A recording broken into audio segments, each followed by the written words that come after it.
के साथ दोनों डिप्टी सीएम रहे मौजूद।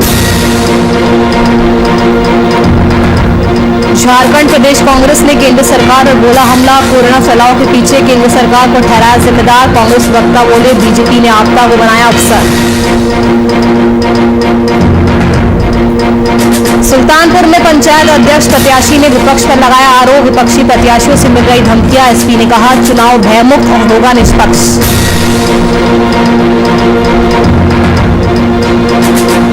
रांची में एक बार फिर रिम्स में ओपीडी सेवाओं की हुई शुरुआत। कोरोना काल में बंद थे रिम्स के सारे ओपीडी खुलने से लोगों को मिलेगी राहत।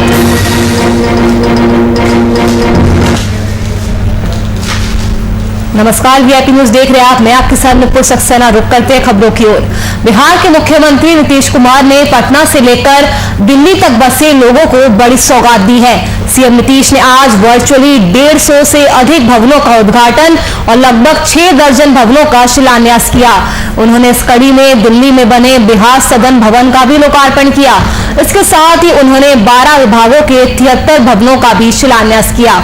बता दें कि नई दिल्ली में बिहार सदन के नाम से निर्मित भवन की कीमत 78 करोड़ बताई जा रही है। इस वर्चुअल बैठक में राज्य के राज्यपाल, दोनों डिप्टी सीएम और न्यायाधीश समेत कैबिनेट मंत्री मौजूद रहे। बाकी सारा काम तो भवन निर्माण विभाग को करना ही, और वो विभिन्न विभागों की योजनाओं का काम करते रहते हैं। और खुशी की बात है कि आज जो आप लोगों ने बताया है कि 1411 करोड़ रुपए की कुल 169 क्रियान्वित योजनाओं का उद्घाटन हो रहा है और 22 विभागों के अंतर्गत ये कुल मिला करके है। और कुल 73 योजनाओं का जो शिलान्यास हो रहा है उसके लिए कुल राशि है 725 करोड़ 22 लाख रुपए, तो उसका शिलान्यास भी हो रहा है। और अब जो भवन निर्माण विभाग के माध्यम से जो काम हो रहा है और भवन निर्माण विभाग का जो बजट बनता है, बजट में जो प्रावधान होता है, अब आप सोच लीजिए कि कितना पहले होता था, नाम मात्र का कुछ काम होता था और अब बड़े पैमाने पर काम होता है। और अब एक बात और हमने कह दिया है कि जिस तरह से अब निर्माण का कार्य सिर्फ नहीं करना है, इसको हमेशा मेंटेन करके रखना है।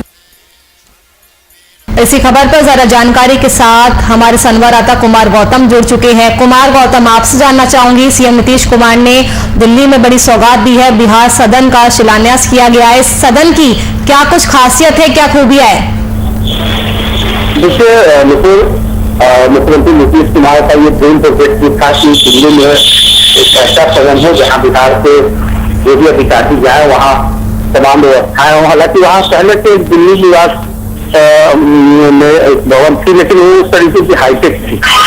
यही कारण है कि दिल्ली में देश भर के तमाम राज्यों का एक मुख्यालय होता है और अलग अलग प्रदेशों का। उसी तर्ज पर बिहार भवन का निर्माण कराया गया है और इसमें तमाम चीजें हाईटेक तरीके से होगी और बहुत सारी व्यवस्थाएं होगी। इसके अलावा मुख्यमंत्री ने कई योजनाओं का आज वीडियो कॉन्फ्रेंसिंग के जरिए उद्घाटन और शिलान्यास किया है, जिसमें करोड़ों रुपए की लागत की योजनाएं शामिल है। और मुख्यमंत्री दिल्ली जाने वाले हैं। सबसे बड़ी बात यह है कि दिल्ली जाने से पहले उन्होंने इसके सौगात की रिश्वत दी है और बिहार वासियों को इससे फायदा होगा और बिहार के जो तमाम अधिकारी है, प्रशासनिक अधिकारी हैं, उनको फायदा होगा। अगर वो चाहे तो वहाँ रह सकते हैं, खाने पीने की तमाम व्यवस्थाएं रहेगी। इस तरीके से सर्किट हाउस होता है, उसी तरीके से तमाम व्यवस्थाएं वहाँ मुकम्मल की जाएगी। और मुख्यमंत्री ने साफ तौर पर कहा कि ये बहुत विशिष्ट डिमांड था जिसको पूरा करना था और इसके पूरा होने पर मुख्यमंत्री ने सबको बधाई दी। कुमार गौतम, सीएम नीतीश ने अपने संबोधन के दौरान ये कहा कि सिर्फ निर्माण करना हमारा मकसद नहीं है, भवन की मेंटेनेंस भी करनी होगी और ये बहुत जरूरी भी है गौतम, क्योंकि अक्सर देखा जाता है कि भवन तो बना दिए जाते हैं लेकिन उन्हें मेंटेन नहीं किया जाता है। बिल्कुल अहम सवाल है मित्र आपका, क्योंकि देखिए मुख्यमंत्री नीतीश कुमार मुख्यमंत्री तो बिहार के हैं ही, इससे पहले वो इंजीनियरिंग सोच भी रखते हैं, इंजीनियर भी रह चुके हैं। तो उनका जो प्रोजेक्ट या वो जिस चीज पे काम करते हैं तो उनकी हार्दिक इच्छा होती है कि चीजें सिर्फ बना देने से काम नहीं होता, उसकी मेंटेनेंस बेहद जरूरी है। आज देखिए बिहार के अंदर जो सड़कें हैं, चाहे वो किसी भी क्षेत्र की हो, चाहे वो स्टेट हाईवे हो या NH की बात हो, इसके अलावा जो बिजली का जो निर्माण हुआ है, बिजली जो 24 घंटे बिहार को मिल रही है, हर घर नल की योजना हो, ड्रीम प्रोजेक्ट हो, इन तमाम परियोजनाओं पर या रेलवे ओवरब्रिज के साथ साथ जो सड़क को जो कनेक्ट करने वाले तमाम जो पूरी पुलिया हैं, अभी हाल में दूसरे मुख्यमंत्री की राजधानी पटना में अटल पथ जहाँ 6 लेन की व्यवस्था की गई है, तो ये तमाम चीजों की मॉनिटरिंग वो खुद करते हैं और मुख्यमंत्री नीतीश कुमार के मुख्यमंत्री के साथ साथ इंजीनियरिंग करने से उसको देखते हैं।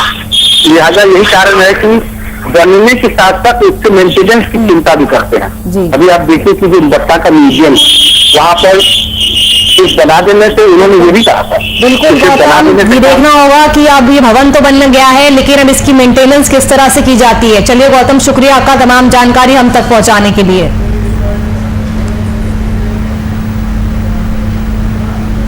पक्ष विपक्ष के बीच जारी उठापटक के बीच एक बार फिर सूबे की कांग्रेस ने केंद्र सरकार पर हमला बोला है। प्रदेश कांग्रेस प्रवक्ता आलोक दुबे ने कोरोना से जान गंवाने वालों के परिजनों को 4-4 लाख रुपए की आर्थिक सहायता देने से इनकार करने को बेहद दुर्भाग्यपूर्ण बताया है। उन्होंने सरकार पर तंज कसते हुए कोरोना के फैलाव के पीछे केंद्र सरकार को जिम्मेदार ठहराया है। वही सेंट्रल विस्टा प्रोजेक्ट को लेकर भी उन्होंने सरकार पर टिप्पणी की है। देखिए, इंसान के जीवन का कोई कीमत नहीं लगाया जा सकता। कोरोना महामारी में प्रधानमंत्री जी ने मृतकों को 4 लाख रुपए देने की घोषणा की थी। परसों सुप्रीम कोर्ट में हलफनामा दायर किया कि सरकार के पास पैसे नहीं। इससे बड़ा दुर्भाग्यपूर्ण और कुछ नहीं हो सकता। चुल्लू भर पानी में डूब मरना चाहिए ऐसी सरकार को कि एक छोटी सी रकम सरकारी सहायता या मुआवजा किसी भी इंसान के जीवन का कीमत नहीं लगाया जा सकता। एक तरफ 2021 में 3,90,000 करोड़ रुपए सरकार पेट्रोल और डीजल से कमाती है। सुल्तानपुर में जिला पंचायत अध्यक्ष पद की प्रत्याशी अर्चना सिंह ने विरोधी प्रत्याशियों पर गंभीर आरोप लगाए हैं। उन्होंने कहा कि सत्ता के इशारे पर उन्हें विपक्षी प्रत्याशियों द्वारा लगातार धमकियां दी जा रही है और इस मामले पर उन्होंने एसपी को भी शिकायती पत्र सौंपा है। इधर एसपी ने बताया कि चुनाव भय मुक्त और निष्पक्ष होगा।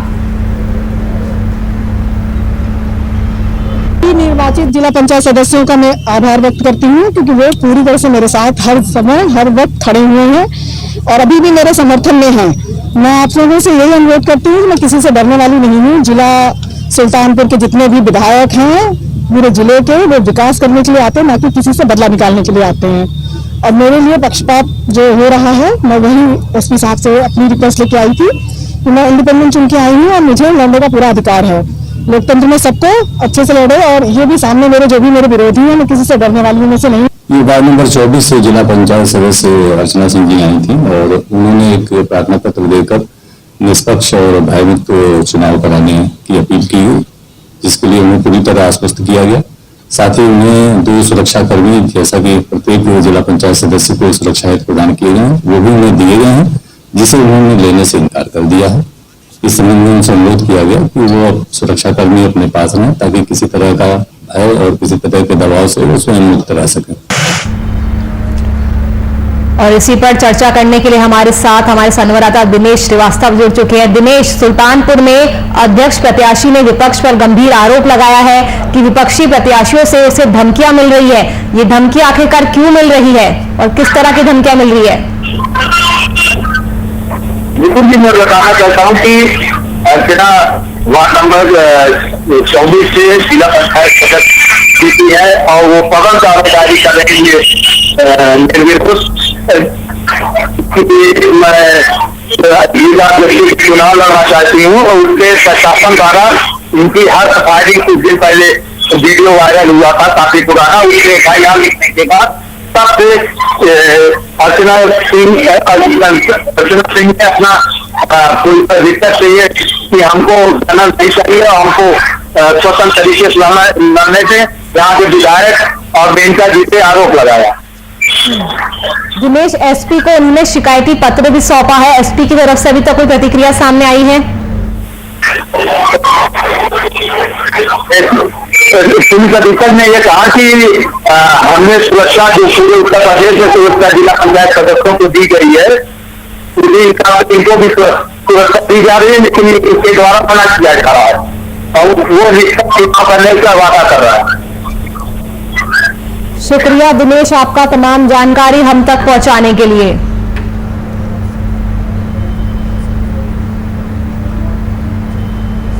चलिए, इसी बीच एक बड़ी खबर सामने आ रही है। बड़ी खबर आपको बता दें, सीधा आरा से आ रही है। तो आरा से इस वक्त की बड़ी खबर, जहां पर निगरानी टीम को बड़ी सफलता मिली है। तो आरा की निगरानी टीम को बड़ी सफलता मिली है, बड़ी जानकारी आप तक पहुंचा रहे हैं। 80,000 घूस लेते हुए बीईओ को गिरफ्तार किया गया है। तो बड़ी जानकारी, आरा से पीरो प्रखंड से गिरफ्तारी हुई है। बड़ी सफलता हाथ लगी है, पीरो प्रखंड से गिरफ्तारी हुई है। 80,000 रुपए घूस लेते हुए बीईओ को गिरफ्तार किया गया है। तो निगरानी टीम को एक बड़ी कामयाबी हाथ लगी है। आरा की से इस वक्त की बड़ी खबर, 80,000 रुपए घूस लेते हुए बीईओ को गिरफ्तार किया गया है। पीरो प्रखंड से गिरफ्तारी हुई है, बीईओ को गिरफ्तार कर लिया गया है। निगरानी टीम को बड़ी सफलता हाथ लगी है। इसी खबर पर जरा जानकारी के साथ हमारे संवाददाता विक्रांत राय जुड़ चुके हैं। विक्रांत राय, निगरानी टीम को बड़ी सफलता हाथ लगी है, 80,000 रुपए घूस लेते हुए बीईओ को गिरफ्तार किया गया है, क्या कुछ जानकारी है? जी बता दें कि पूरा मामला पीरो ब्लॉक में बिहाती भवन के समीप का है, जहां तीन बीईओ को 80,000 रुपए घूस लेते हुए निगरानी की टीम ने गिरफ्तार किया है। बीईओ पर ये आरोप है कि वो मिडिल स्कूल के प्राचार्य से अनियमितता के आरोप से मुक्ति के लिए ये पैसे की डिमांड कर रहे थे, जिसके बाद टीम ने कार्रवाई की है। जी रिपोर्ट। तो निगरानी टीम को इसकी सूचना किसने दी? ये रिपोर्ट जैसे की जानकारी मिल पा रही है कि पीरो ब्लॉक के हसन बाजार स्थित नारायणपुर मिडिल स्कूल के प्राचार्य राजेश कुमार के द्वारा इसको इन्होंने 80,000 रुपए की डिमांड की थी, जिसको लेकर निगरानी की टीम को इन्होंने जानकारी दी थी इसकी। बिल्कुल विक्रांत, बीईओ से अभी तक की पूछताछ में क्या कुछ सामने निकल कर आया है? ये रिपोर्ट सुन पा रहे हैं। चलिए, शुक्रिया विक्रांत तमाम जानकारी हम तक पहुंचाने के लिए। तो आरा से इस वक्त की बड़ी खबर, जहां पर निगरानी टीम को बड़ी सफलता हाथ लगी है। आपको बता दें, 80,000 रुपए घूस लेते हुए बीईओ को गिरफ्तार किया गया है। उससे पूछताछ अब की जा रही है। पीरो प्रखंड से उसकी गिरफ्तारी की गई है।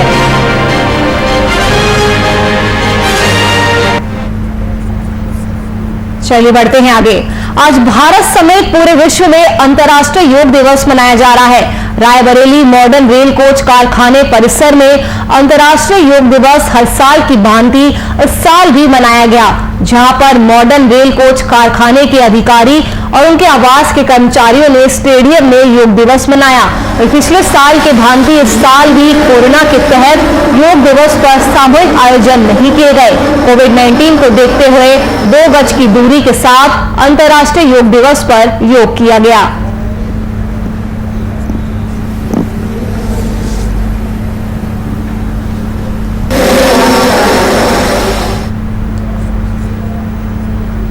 अंतर्राष्ट्रीय योगा दिवस के मौके पर पूर्व मध्य रेलवे के जीएम समेत अन्य अधिकारियों ने सरदार पटेल स्टेडियम में योग किया। इस दौरान जोन के महाप्रबंधक एलसी त्रिवेदी समेत अन्य आला अधिकारी भी मौजूद रहे। वहीं मौके पर मीडिया से बातचीत करते हुए जीएम त्रिवेदी ने रेलवे कर्मचारी समेत आम जनता से भी योग को दैनिक जीवन का हिस्सा बनाने की सलाह दी। आज पूर्व मध्य रेलवे में सरदार पटेल स्टेडियम में काफ़ी उन्नत के साथ इंटरनेशनल डे ऑफ योगा मनाया गया। योग गुरु ने योग के विभिन्न तंत्रों की ट्रेनिंग की और उसके बहुआयामी बनाया। योग हमारे रेलवे के लिए खासकर बहुत इम्पोर्टेंट है, क्योंकि हमारे जो ड्राइवर ट्रेन चलाते हैं और जो हमारे बाकी कर्मचारी ट्रेन संचालन करते हैं,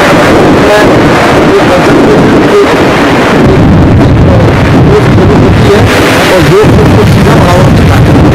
मैं सभी रेल कर्मियों से अपील करता हूँ, प्रधानमंत्री जी ने हमारा आह्वान किया है, ऐसा डेली अपने की दिनचर्या में योग का अभ्यास करें और अपने जीवन को समझें।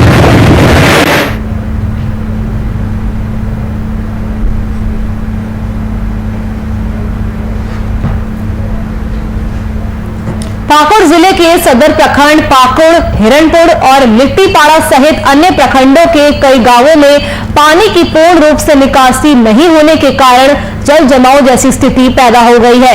ये तस्वीर जो आप देख रहे हैं, पाकुड़ के कई प्रखंडों का यही हाल है, जहां पानी की निकासी न होने की वजह से ग्रामीणों को कई सारी परेशानियों का सामना करना पड़ता है। वहीं जिले में जनप्रतिनिधि होने के बावजूद विकास के दावे खोखले साबित हो रहे हैं।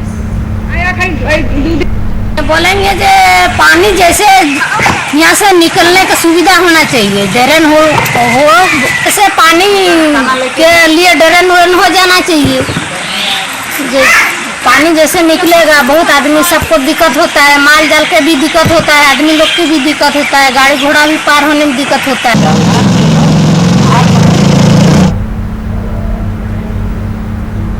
कोरोना महामारी को देखते हुए रिम्स के सारे ओपीडी को बंद कर दिया गया था, लेकिन अब संक्रमण के घटते असर को देखते हुए सारे ओपीडी को खोला जा रहा है। मरीजों की परेशानी को देखते हुए रिम्स के डेंटल विभाग के ओपीडी को आज से शुरू कर दिया गया। आपको बता दें कि रिम्स राज्य का सबसे बड़ा अस्पताल है, जहां कई जिलों से लोग इलाज के लिए आते हैं और ओपीडी बंद होने के कारण कई मरीजों को परेशानी का सामना करना पड़ रहा था, लेकिन अब घटते संक्रमण को देखते हुए सभी ओपीडी को धीरे धीरे खोल दिया जाएगा। देखिए, ओपीडी सेवा का जो शुरुआत किया जा रहा है वो क्रमवार हो रहा है।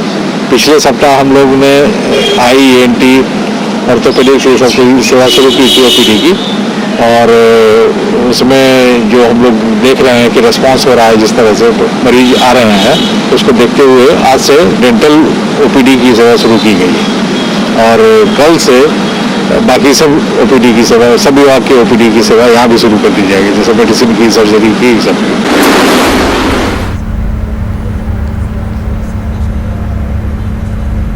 पहाड़ों में हुई बारिश की वजह से गंगा में सिल्ट बढ़ गई है। सिल्ट बढ़ने के कारण कैनाल को बंद कर दिया गया, जिसकी वजह से नोएडा और गाजियाबाद में 21 जून की रात या 22 जून से पानी की सप्लाई 2 दिन के लिए बंद कर दी जाएगी।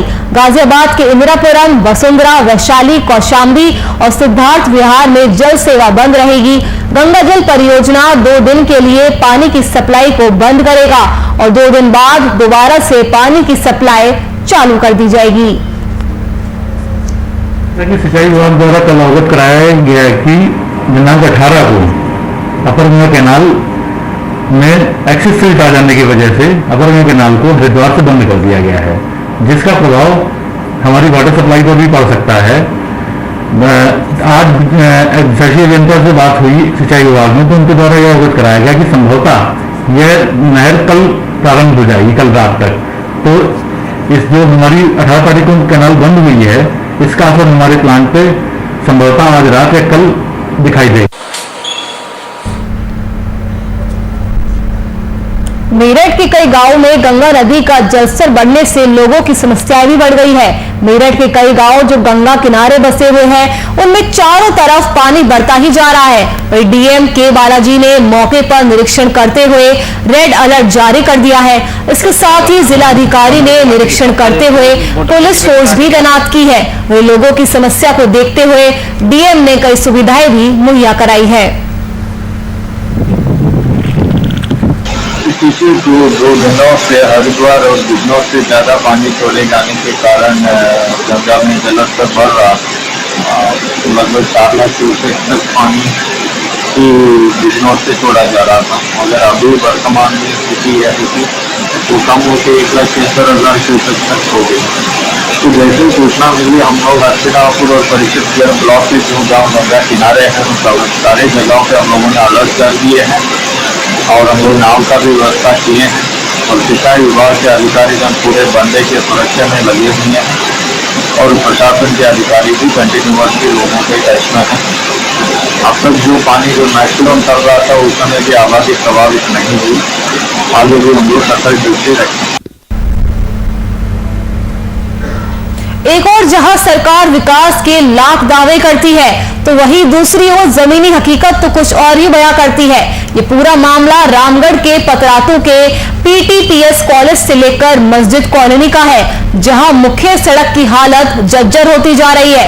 आपको बता दें कि बड़का गांव विधानसभा की विधायक का आवास भी सड़क से मात्र 50 मीटर की दूरी पर है, फिर भी ये सड़क ऐसी है। इससे यह अनुमान लगाया जा सकता है कि क्षेत्र के जनप्रतिनिधि अपने क्षेत्र के प्रति कितने संवेदनशील है। तस्वीरों में आप देख सकते हैं सड़क की हालत कितनी जर्जर है। इसकी वजह से वहां पर यात्रियों को भी आने जाने में कई तरह की परेशानियों का सामना करना पड़ता है। सड़क पर जहां तक आपकी नजरें जाएगी वहां पर गड्ढे ही नजर आएंगे। साफ नहीं होता, सब भरा हुआ है। ये बेटरनी नदी तरी पड़ा हुआ, पूजा पाठ करने आदमी जाता है, यहाँ कर धोआ कर अब बोल किसको पार करना पड़ता है, इस पर कोई ध्यान नहीं दे पाता। रोड कैसा बना हुआ है?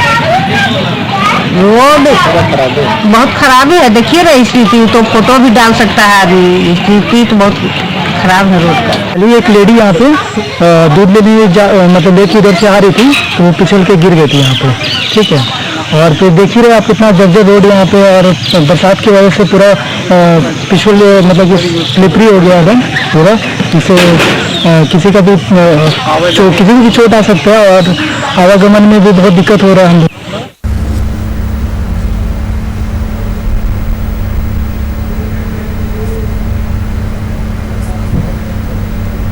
यूपी के हमीरपुर जिले में छेड़छाड़ के बाद एक छात्रा की आत्महत्या करने का मामला सामने आया है।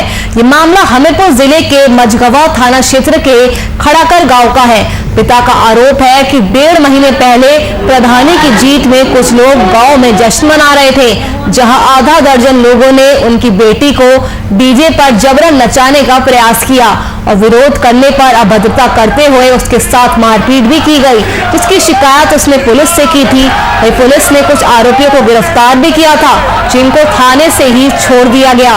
अब वो आरोपी पीड़िता के साथ अक्सर छेड़छाड़ कर रहे थे, जिससे परेशान होकर छात्रा ने आत्महत्या कर ली। एसपी ने इस मामले में कड़ी कार्रवाई करने की बात कही है।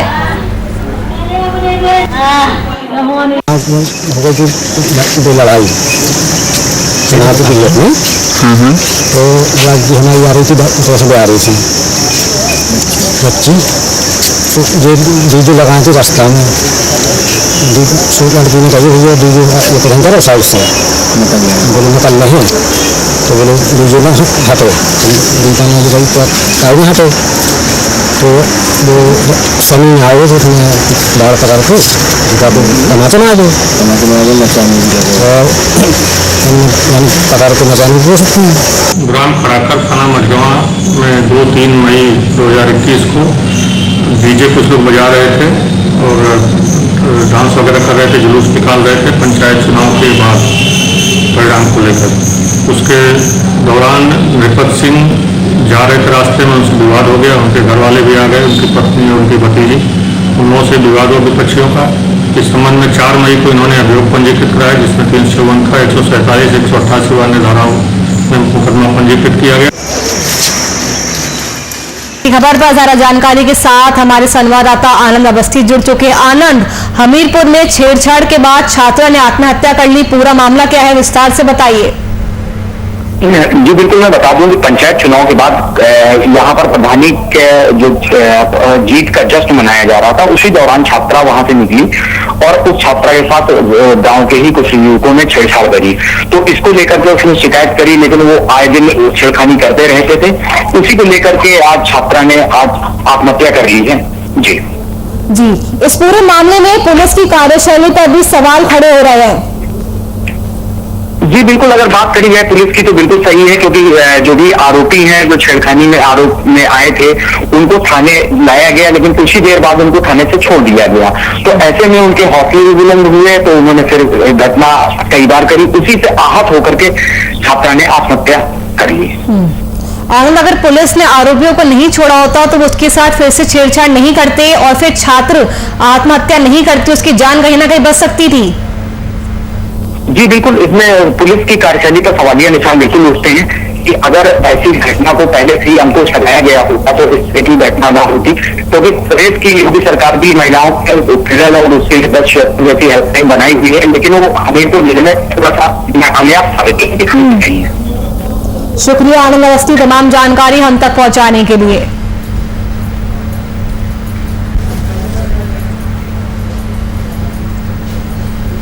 चलिए फिलहाल के लिए इस बुलेटिन में इतना ही। देश और दुनिया की तमाम खबरों के लिए आप देखते रहिए VIP न्यूज। नमस्कार।